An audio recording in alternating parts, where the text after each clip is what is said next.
I think we'll go ahead and get started. Thank you for finding your way. We did keep the door locked on the prior entrance. We're not going to be using that anymore. You may have noticed that last week.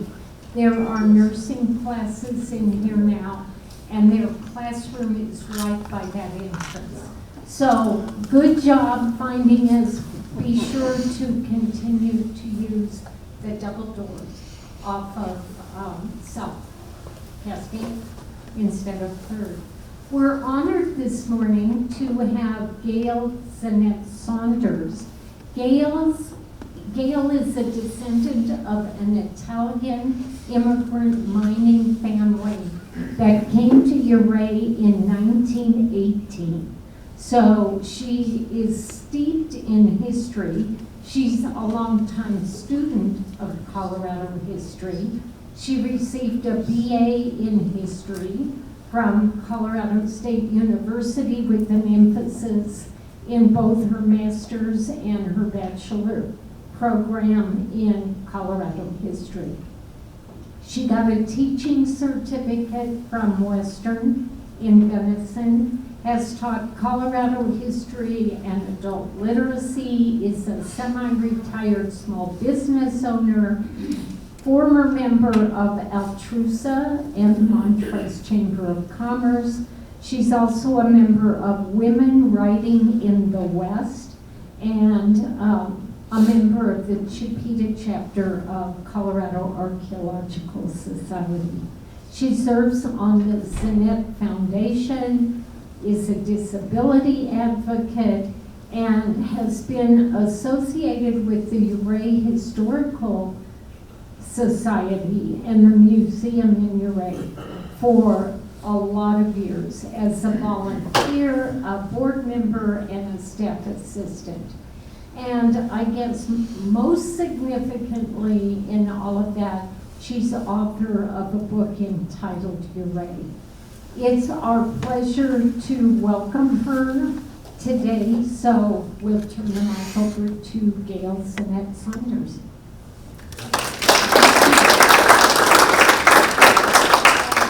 Thank you so much for inviting me. The program I'm giving today is on John Ashenfelter. I feel like I'm about maybe 7/8 full of researching him, but I didn't find anyone that has any information on the talk. Please let me know. I'm especially interested in the Spring Creek orchards. The photos in this program today are all from the Historical Society, from our archive collection. Otherwise, if they're not, they'll be noted. So, every morning about 6 a.m., John Ashenfelter's teams left the barns on 8th Avenue in Ouray, headed towards the mines. And in the evening, they returned with ore.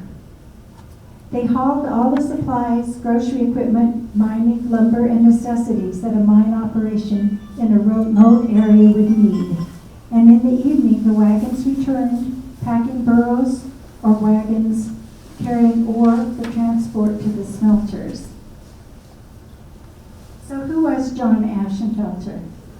The man that came to Ouray about 1884 and went on to become one of the greatest freighters in the Southwest and the owner of the largest fruit operation owned by an individual in Colorado. He was born in Pennsylvania in 1853. He was one of 12 children. His family farmed and eventually moved to Wisconsin and later to Kansas. He attended country schools but never had a formal education. Around the age of 18, he left home for the Indian Territories, where he worked as a cowboy and a teamster.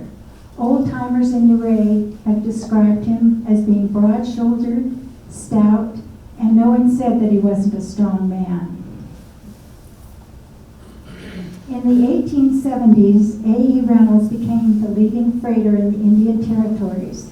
He was a trader, a cattleman, and an army contractor hauling freight to the Indian agencies. Around 1876, Reynolds hired 23-year-old John Ashenfelter as a wagon master and placed him in charge of 12 teams of double wagons drawn by oxen. With his profits in his enterprise, Reynolds began acquiring mining properties in Colorado. He owned mines in Lake City, Aspen, Creed, Summitville, Pitkin, and Ouray. In 1880, Reynolds bought the Virginius mine for $100,000.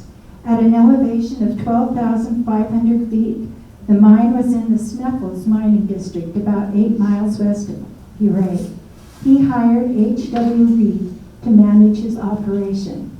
So this mine shows the road to Yankee Boy Basin, where the Virginius mine was located. You'll also notice the small town of Sneffels on this map and the Camp Bird Mill site.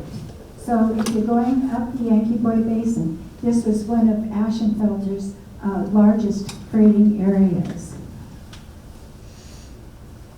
So the town of Sneffels was founded about 1877, and it served the silver mines in the area. It sat about 12,000 feet in elevation below the Virginius. Now, about 1880, Ashenfelter left his widowed mother for the last time in Independence, Kansas. Then he moved to Las Vegas, New Mexico, where he tried to start a freighting business, but he wasn't successful. In the meantime, Reynolds knew that the success of mining ventures depended upon transportation. Any mine was useless if it couldn't get the ore out, and profits depended upon charges from the freighter.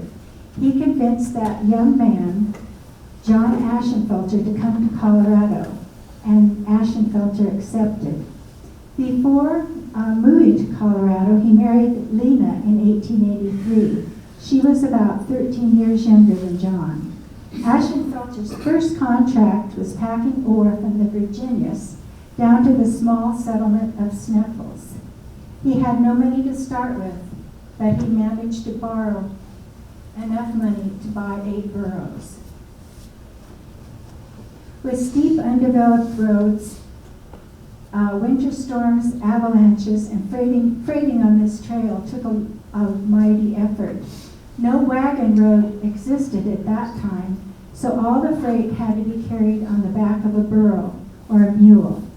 As the Virginius mine turned out to be very successful, Ashenfelter's operation mushroomed. The pack trail to the Virginius was not open in the winter, so they stored the ore at the mine until they could get to the mines in the spring so that it could be shipped out. From 1876, 4 different tries had been unsuccessful in building a road from Ouray to the Sneffels area. The 4th try did result in a steep, rough trail. Then in 1883, the task of building the road fell to the well-known and expert toll road builder, Otto Mears. He did manage to complete the road, but it was steep and it suffered from winter damage. Ashenfelter often stepped in to clear the road to the mine because Mears was not adequately maintaining it. Finally, Hubbard Reed, the Virginia's manager, lobbied the county to purchase the road, and in 1888, the county finally agreed. The new road had reduced steep grades, but more importantly, Ashenfelter had free use of the road. He did not have to pay tolls now, and he could operate most of the winter. So freighting is not just about buying a few burros, horses, and wagons and setting them off on trails. It's really a highly complex operation that requires special equipment and especially skilled packers and teamsters. Packers from Mexico were especially valued. Pack burros usually carried their loads on a pack frame. On the back of the burro, 2 X frames were attached to a flat board that sat between them, and a pack saddle could hold a leather bag of ore or supplies. The 2 bags on each side of the burro had to be of equal weight. Burros were not tied together, but they were driven from behind. At high altitudes and on narrow trails, they were sure-footed, and they could turn in a narrow radius. Where mules had to be fed, burros could forage. But because the burro could only carry so much weight, only the most high-grade ore could be carried out. Mules could carry up to 500 pounds. In the spring, before the roads were cleared, they still used burro pack trains if the wagons couldn't get through.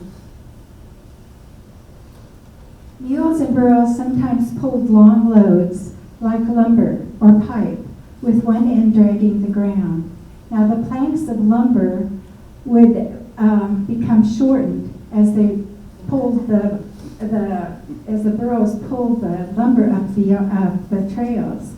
So mine owners often ordered lumber a foot longer than they needed. Ashenfelter used horses and mules for his 6-horse teams. In the San Juans, the man who drove the 6-horse team was called a teamster, and the man who drove a 6-mule team was called a mule skinner. Teamsters were the most highly paid. They received $3 a day, and dinner or lunch at the mine.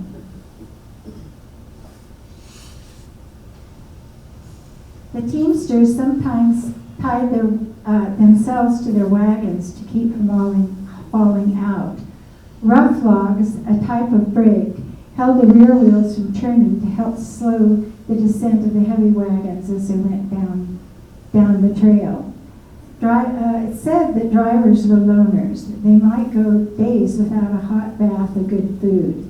In bad weather, they often got back to town after dark. If they couldn't return to Ouray, they just slept under their wagons. They were called a rough and ready group who talked in profanities and weren't too concerned with social graces. One teamster said he only knew of one driver who didn't chew tobacco, swear, or drink. Mothers made sure their children were inside the house when the wagons left early in the morning because the cussing echoed across the canyons. In the winter, wheels were taken off the wagons and sleighs put on. In the spring and summer, the teams left early before the road thawed out and tried to get back to town before the roads turned to mud. The snow was so deep in 1903 that Ashenfelter went out on the streets of Ouray, gathered up every man and boy that he could find, and sent them to Sneffels Road to shovel the snow. He paid them $3 a day. This Ashenfelter train carries logs, probably for cribbing or mine timbers.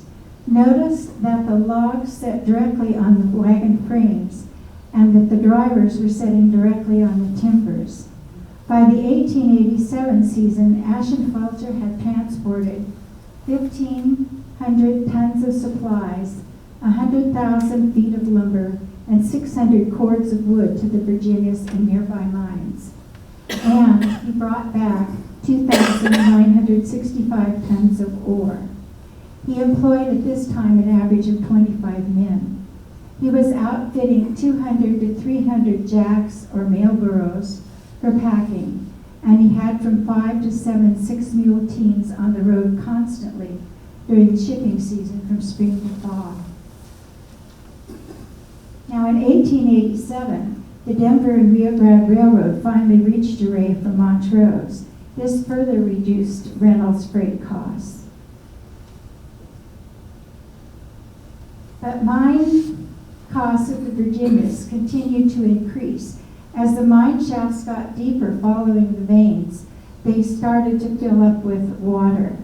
So Reynolds and his manager Reed were discussing a way that they could get the ore out easier. And what they came up was kind of an ingenious idea. In 1888, a portal site was selected near the town Sneffels. The project was finally completed in 1895, and what they were doing was tunneling, or driving an adit, which is a tunnel without an exit, from the Sneffels area to the Virginias. The tunnel ended up about 7,400 feet when they tapped the vein. Sneffels is 2,000 feet lower in elevation than the Virginias. So this proved to be a very profitable project. In this photo, the Ashenfelter wagons were unloading, I believe. This is in the town of Sneffels. The Ashenfelter barn is there in the center of the photo, and to the left, the white building is the general store in Sneffels. So this mine was very successful, and eventually it employed 600 people, and the town of Sneffels expanded to a population of 2,000. This is another photo of the revenue complex. Again, the team is in the front of the photo. The big, large buildings in the back were the revenue mill. And this is another photo. The photo in this center of the building is of the boarding house. And again, Ashenfelter teams ready to travel cross Sneffels Creek on their way back home. Now in 1887, Ashenfelter began buying lots for his stables and for his office. It was located on 8th Avenue, and today's Main Street was where his office was located. So that office would be, if you're familiar with Ouray at all, that would be where the Gold Belt restaurant is today. And behind that were barns, and on 2nd Street, that's where that Block 8 level number is in the center of this photo.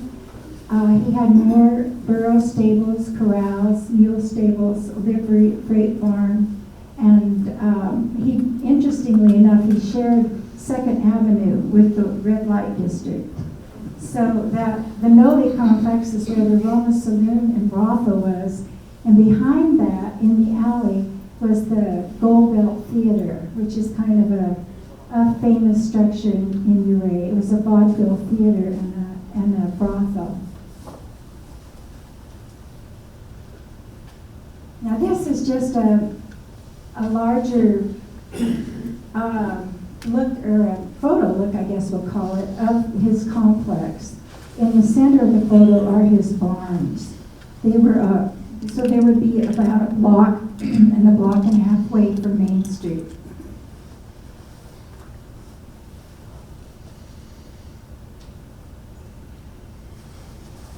Blacksmiths, he hired four blacksmiths. They did their welding on a forge. 2 wheelwrights fabricated iron wheels for the wagons. He had a harness span, and horseshoes were a constant problem because a mule could wear out a set of shoes in 10 days from slipping and sliding down the rugged trails. This is from oral history that we have in our archives. Tom Gallagher wrote or said, Bert Gallagher, my dad, was a blacksmith for Ashenfelter. There were 4 blacksmiths. 2 of them were engaged solely in shoeing horses, and my dad and the other fellow did all the wagon work, all the woodwork and ironwork. It was all done over the forge. There was never a bit of welding. Even wagon tires were made. They'd take them out in the street where they had a fire. When the iron tires were formed, they'd take them out there and heat them up and put the iron tire on the wheel and douse it in the water so that it would shrink the tire to the wheel.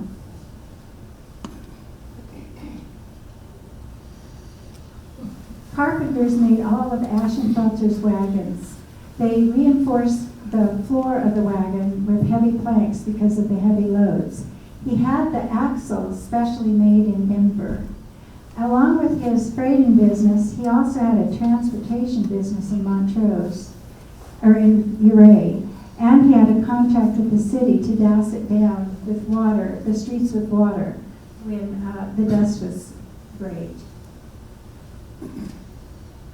So Ashenfelter's livery rented saddles to miners. After a night on the town, or maybe a hot springs bath, the miner rode the rented horse back to the mine.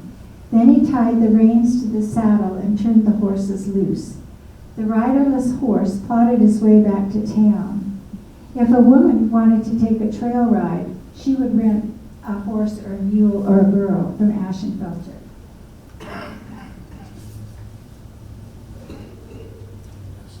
Ashenfelter had a veterinarian on staff. Dr. Bert Chapman took care of the stock, and he also examined animals before their purchase. In 1896, a horse could cost up to $500. In 1905, foot rot from muddy trails laid off 50 horses, and that year he had over 400 head of stock, 36 six-horse teams, 150 pack mules and burros, and 50 saddle horses to rent. It was not unusual for him to use up to 60 burros in a train. He equipped his outfit with the very best horses and mules, and especially he saw that they were well treated. In fact, Ashenfelter did not tolerate any mistreatment of his animals. The Ouray Herald in December of 1909 wrote, "A Rocco Marotti was fined $100 in costs for abusing a horse he had hired from the Ashenfelter stables. Moretti evidently spent a little too much time in one of 2nd Street's saloons, and to make up for lost time, he pushed the animal to go faster until he almost killed the horse. Sheriff McKnight arrested him and placed him in jail." This man is Tom Walsh. He discovered gold in the Imogene Basin about 6 miles southwest of Ouray, and he began developing the Campbird mine. He built a mill to separate the ore. He used tramways to bring down ore from steep mountainsides, and he built a fine hotel-like boarding house. And he turned to Ashenfelter to haul his ore. With the new Campbird contract, Ashenfelter once again expanded his operation. He built barns at the Campbird complex, and in 1898 he built a boarding house there for his freighters. The mine was in peak production until about 1920s. So again, the barn is on the left side of this photo. The building at the right is the first mill that was built at the Campbird. This photo shows packers ready to haul ore down and equipment up to the upper levels of his mines. The building behind this was a boarding house for the single managers of the mine. 24 hours a day, freighters were on the road. In the early 1900s, at the zenith of the mining era, it was reported that Canyon Road was lined with horse-drawn wagons, mules, and pack mules, freighting in supplies and freighting out ore in an unbroken procession, 24 hours a day. Walsh sold the Campbird mine in 1902 to an English conglomerate. It said that he sold it for around $5 million. On March 17, 1906, a slide crashed into the mill, and 3 days later the mine burned. This is a photo of the new mill, and you can imagine how Ashenfelter was busy hauling machinery and timbers to make the new mine.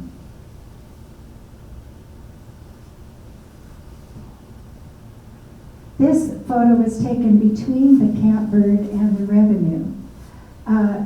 Both mines together were producing about 300 to 500 tons of ore every day, which took 50 to 100 wagons to transport. Ashenfelter was also hauling supplies to the smaller mines in the area, including the Thistledown, the Ruby Trust, and some other smaller mines there. Now this is probably the most photographed photo on the road. It's the Hanging Rock, and if you've driven up the Yankee Boy Basin, I'm sure you'll recognize this section of the trail. This is another photo of a 6-horse team coming back, I believe, from the Campbird. So how did they carry extremely heavy loads to the mines? On December 10th, 1896, Ashenfelter's operation moved an 18,000-pound boiler for the revenue. It required 18 head of heavy draft horses. In this photo, I think I counted about 12 that were needed for hauling. And the driver, interestingly enough, seems to be sitting inside that huge pipe. So note in this photo, the driver didn't have a seat. He rode on top of his piece of equipment. Every day, Ashenfelter's teams carried mail to the miners at the Campbird, and every day they made a special trip carrying just gold bullion back to put it on the train for the Denver Mint. On October 2nd, 1899, a double shipment of bullion left the Campbird worth an estimated $12,000. On that run, the wagon was guarded by an armed man riding behind on horseback. Behind some willows, 2 bandits lie in wait. In their confusion, the miners missed the strongbox, but they took off with bags of mail. A posse gave chase, but the men escaped by way of horse trails leading out of Yankee Boy Basin. Later that week in Norwood, San Miguel County Deputy Sheriff George Kinchen shot and killed Johnny Kid Adams, one of the bandits.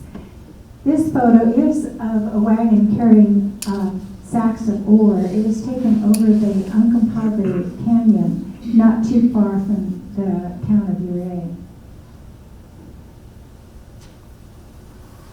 The Red Mountain District is about 12 miles south of Ouray, between Ouray and Silverton. So this would be that area that you can see from the road that has a lot of mine ruins. It was first prospected in the 1870s, but it wasn't until the next decade that major bodies of ore were discovered in Red Mountain. The National Bell is on this knoll, and this was an extremely wealthy mine. That whole knoll was filled with ore. So both cities, Ouray and Silverton, had an interest in being the major supply town for the new district. The business leaders in Ouray worked to get a wagon road to Red Mountain that would have to be built through the impossible Uncompahgre County. The county eventually turned again to Otto Mears to build the road. He brought several hundred men in, and he was able to finish the road, but it was no more wide than a wagon. So it was a very difficult road to transport. He set up his toll gate in where Bear Creek Falls is, and he lived in that cabin, and he would raise that gate when the toll was paid. Otto Mears was charging $5 for a wagon to pass through and $2 for a saddle horse. The Yankee Girl and Guston mines were discovered, and they were such wealthy producers that they received national attention. Soon a dozen towns were quickly built in this area. Lawyers and stockbrokers made a small fortune here at that 10 years that it was in production. And Ashenfelter made a lot of money as well. But he was stretched, it said, to find enough wagons.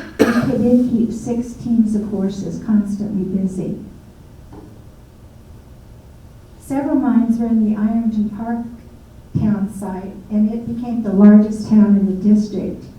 Ashenfelter had a barn here as well.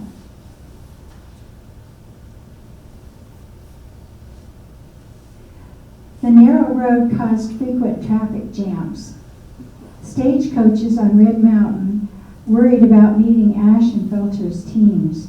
In 1906, 6 wagon teams caused a stage to wait for about 2 hours as the wagons, loaded with heavy beams, slowly made their way around the stagecoach. This is another photo on the mine. It's called Twin Bridges. I haven't been able to track exactly where this was located, but I believe it was in the Red Mountain District.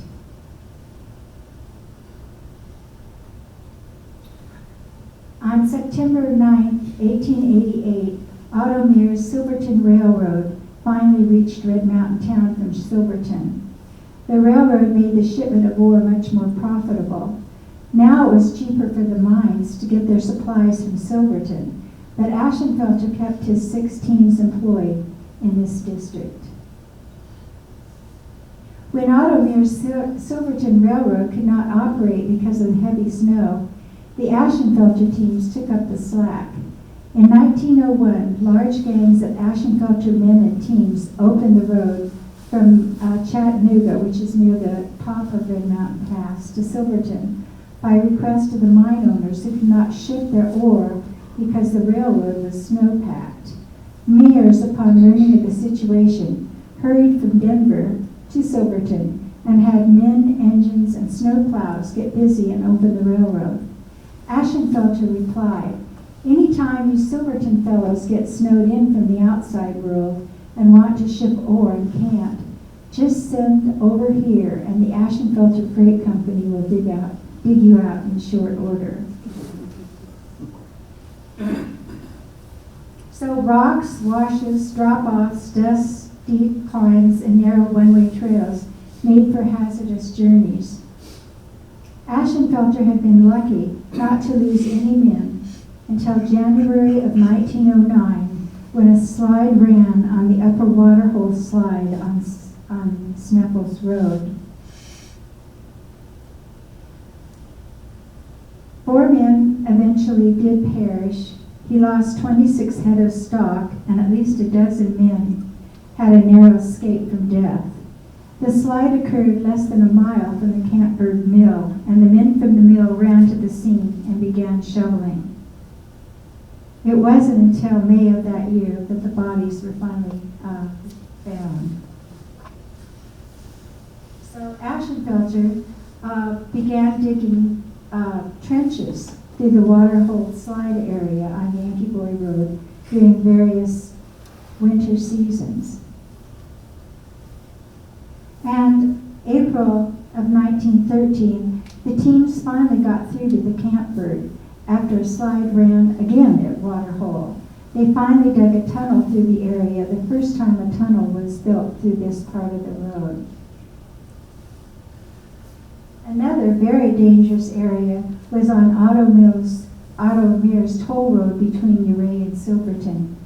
The Riverside Slide, located about 4.5 miles south of Ouray, sometimes piled snow up to a depth of 60 or 70 feet. When the snow hardened like concrete, the wagons outfitted with sleighs could travel over the top of the snow. By early spring, when the burros and horses started to break through, a tunnel was dug large enough for stagecoaches and wagons to pass through. Then, when the roof started to cave in, inevitable delays were caused. So this would be where the snow slide or the snow shed is between Ouray and Silverton. So who was John Ashenfelter, besides being a freighter? Well, he was a member of several organizations in Ouray, including the Ancient Order of Workmen and the Elks. He supplied 6-horse teams to the volunteer Ouray Hose Company. He supported the Ashenfelter Gun Club, and John was known to occasionally participate.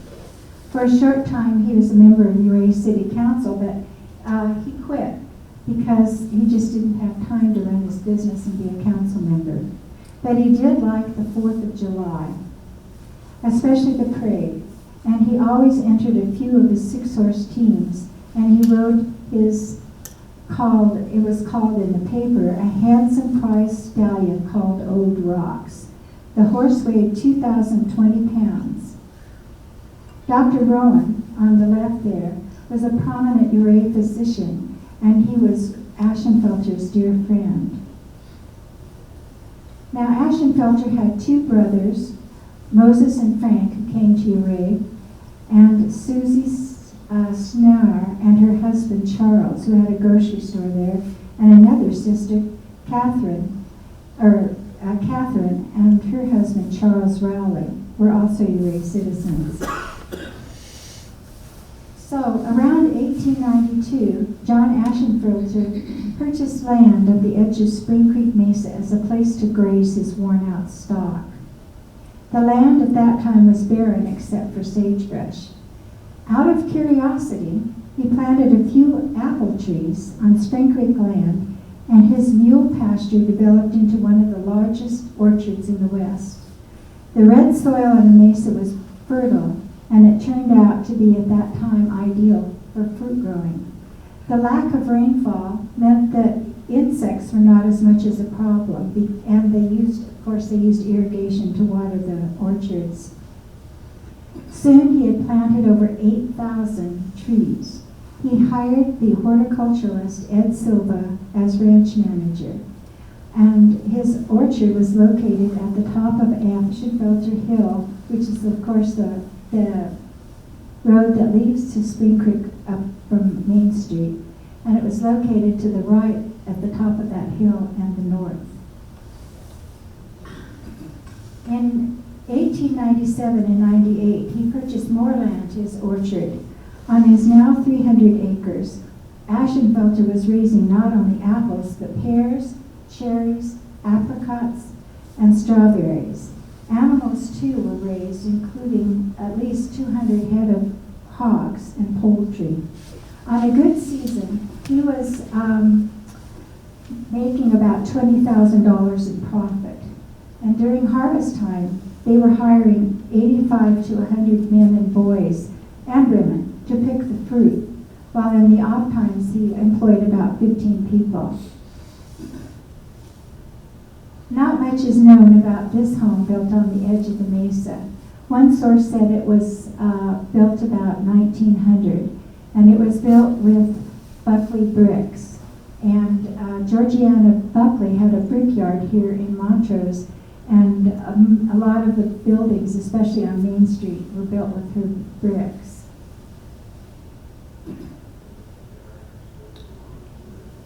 Ed Silva, Ashenfelter's orchard manager, advertised the ranch by inviting Ouray visitors to fill their baskets with peaches and pears. It became quite a tourist attraction, too. There were articles written in the Denver newspapers and Canyon City about taking a trip to the Ashenfelter orchards for a picnic. The crop in 1902 looked very promising, but late spring storms badly damaged the fruit. In 1903, his crops flourished. He sold his entire crop of apples and peaches to a Chicago buyer. He even had a fruit stand in New Orleans. Ed Silva was shipping 3 freight cars a day during the height of the harvest. On one day, the packers packed over 1,500 boxes of peaches. And this is his prune drying trays. And that year that I was talking about, he shipped over 100 tons of dried fruit. The Ashenfelter property included a dining room large enough to feed 60 to 80 people at a time. The newspapers were calling Ashenfelter the fruit king of western Colorado, and his orchard was the showplace of the valley. He had invested, it's estimated, between $150,000 and $200,000 in his orchard that had now expanded to 340 acres. Ashenfelter hauled manure from stables in Ouray to fertilize his orchards, and they sprayed too. This overexposed photo is a picture of one of his sprayers. If there was a frost He gathered up old quilts and sheets to cover young trees. Now, not much has been written about John's wife, Lena. The couple had no children. She had been suffering for a long time with poor health.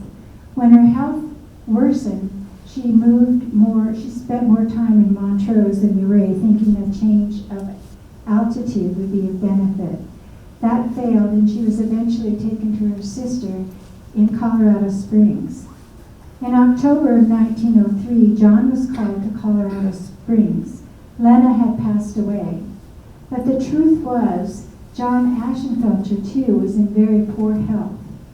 He suffered from a nervous disorder. Symptoms included difficulty walking, an inability to control movements, and some paralysis. He began traveling, looking for medical help.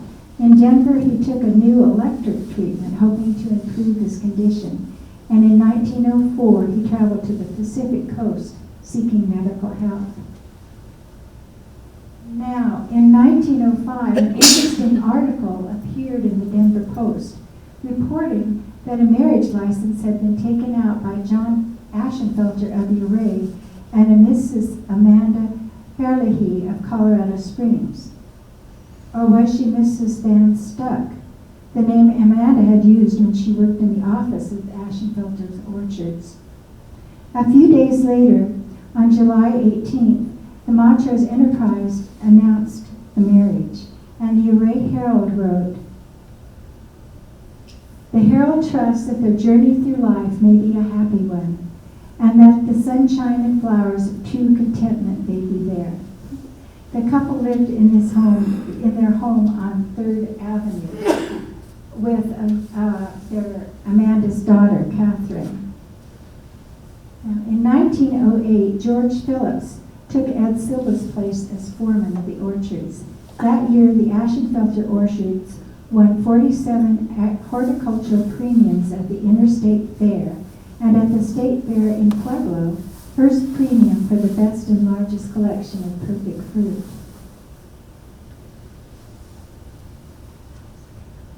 In 1904, Ashenfelter's health continued to decline.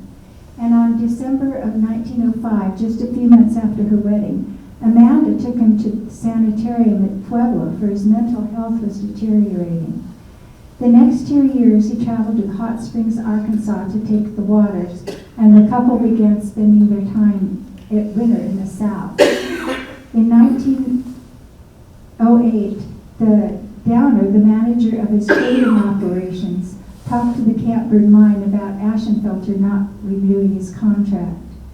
Then the plain dealer announced that on July 17, 1910, John Ashenfelter, just 56 years old, had passed away at his home in Ouray. His longtime close friend, Dr. W.W. Rowan, was at his side. Accolades of his life began pouring in the various newspapers on the western slope. The plain dealer wrote in 1910, "He stands out as one of the men of the West, as one of the true pioneers, one of the most valuable and valued citizens, one of the most potent and important factors in the life, growth, and civilization of one of Colorado's and one of the West's greatest mining territories." Hubbard Reed, the manager of the revenue, wrote, "He had more nerve in the snow than any man I know of in Colorado." Now, just one day after John's funeral, Amanda submitted an affidavit to the court asking to be appointed as administrator of the estate. She submitted to the court a list of John's assets, including not only his trading and farming interests, but mining claims, stocks, property in Ouray and Montrose. His estate's value was estimated between $150,000 and $200,000. Amanda reported that her husband had left no will, but John's relatives, his 4 sisters and a brother, were outraged, saying that in 1907 he did write a will, giving them 1/2 of the estate. Carl Siegfried, their lawyer, testified that he did make a will out for Ashenfelter, but no copy could be found. And then in March, a couple years later, the Ashenfelter sisters made another startling claim. They said that they had proof that Amanda Ashenfelter had not been the legal wife of John Ashenfelter, saying that at the time of her marriage, she was the wife of Van Stuck. But there were no divorce papers issued, and no marriage license could be found. Newspapers all over the state carried this story. In June of 1913, the district court ruled against a continuation of the Ashenfelter case. The plaintiff's attorney, Carl Siegfried, gave notice that he would appeal the case to the Colorado Supreme Court. It wasn't until July of 1913 that the Supreme Court denied to take the Ashenfelter lawsuit. Headlines all over the state announced, "Mrs. Ashenfelter wins." However, there was one stipulation. She was required to report all transactions to the court monthly regarding both the freighting and orchard businesses. The estate was not closed. Amanda enjoyed the social scene in Montrose. Articles about events at the orchard began appearing in the newspapers. In 1915, she hosted a Halloween party and harvest dance at the ranch. She served 40 pumpkin pies, bowls of cider to 75 couples who danced the one-step and foxtrot. She sent her daughter, Catherine, to the Wolcott School in Denver, and later to Sea Pines, a girls' school in Boston. But Amanda was struggling to run both the orchards and the freighting operation. She was repeatedly borrowing money to pay her debts. And in orchards in Colorado, other orchards in Colorado were coming into operation. An insect infestation hurt her fork crops, and the World War made it difficult to find help. In 1918, Amanda finally decided to liquidate the estate. She reported to the court that she had debts of almost $50,000 and that she had no cash to carry the businesses. When Susie Snar and Catherine Raleigh learned of Amanda's desire to sell, they hired the attorney William Mouse to intervene. But again, they were unsuccessful. The ranch was finally sold to the Satisfaction Title and Investment Company of Montrose for $39,000. The paper was signed on July 1st, 1918 by F.D. Catlin, president. She also sold 8 Seelig lots that Ashenfelter had owned. The court did grant her permission to keep the small house she had been living in on North Nevada. And in 1919, Amanda married Hugh Carney. He was 39, she was 55.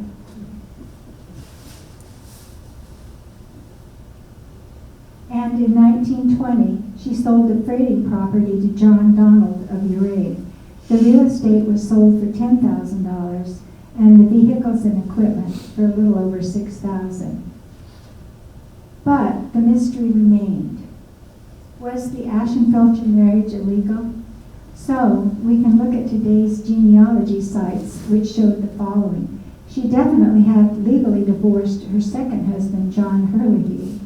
In the early 1900s, she was living with Van Stuck in Montrose while they worked at the Ashenfelter orchards. They signed checks together as Mr. and Mrs. Van Stuck, but there's no marriage license or divorce papers to be found. In July of 1927, a fire broke out in the Bonton in Ouray. It spread and burned the Ashenfelter barns, which really signified the end of an era. By 1936, most of the fruit trees had been cut down on Spring Creek, and stumps removed on the old Ashenfelter place. The property was finally split into smaller parcels and sold. Amanda Ashenfelter Carney died at her home on North Nevada in 1941. Thank you.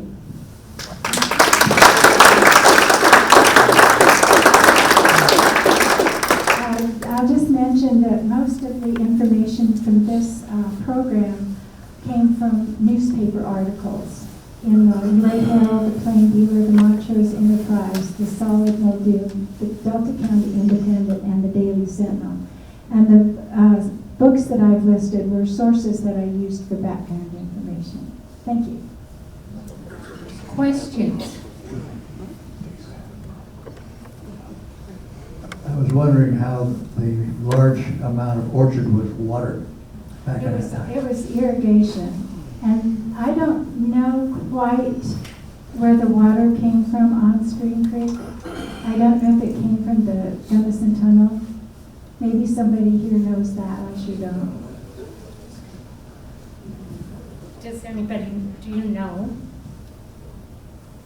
Yeah, I saw an article or something online, and the person was requesting that someone do research about the canal system here, that there had been so much done about the Gunnison Tunnel, but nobody knew anything about the canals, which were an engineering feat in themselves. Bill, do you have? the West Canal. Here. Takes off.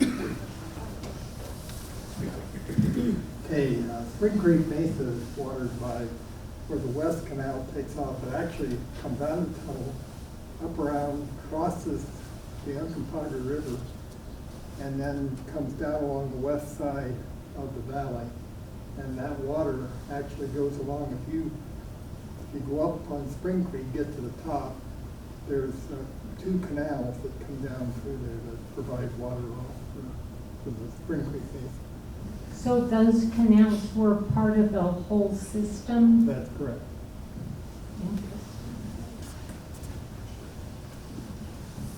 When we came to Montrose, we were told that both Ashenfelter and Sea Lake more or less started the town and developed the town. Is there any truth to that, that Ashenfelter was also involved with Mr. Sea Lake? Well, I know he had property bought in the Selig, for lack of a better term, Selig addition, but I don't know how the two men were connected. Other questions? Interesting presentation. Gail had presented before about women in the West. What other presentations have you done? I've actually have 54 women that I have researched. First, mainly Colorado women, and later I expanded, because I was running out of Colorado historic women, I expanded to the West. So I've done several presentations on that. I've done presentations on mining. I'm really fascinated with the collection of mining photos that we have at the archives. And I've done a program on recreation and celebration. Not only the 4th of July played such a huge role in that, but also just what common, ordinary families and women especially were doing for recreation. Let me think. And your book? Yeah, I have a book in the Images of Ouray series that I did with the museum's director, Maria Jones. We used photos from the archives to explain the history of Ouray. Have you done any chautauquas representing any of the women that you have researched? You know, I haven't. I've thought about doing it, but it kind of scares me a little bit. I don't know about that whole acting thing. But it might be fun to try. I'm going to do one of those Ignite programs that they do in Ridgeway at the end of this month. So we'll see how that goes. We'll see if I can talk quickly enough to go through 20 women in 5 minutes. Any other questions?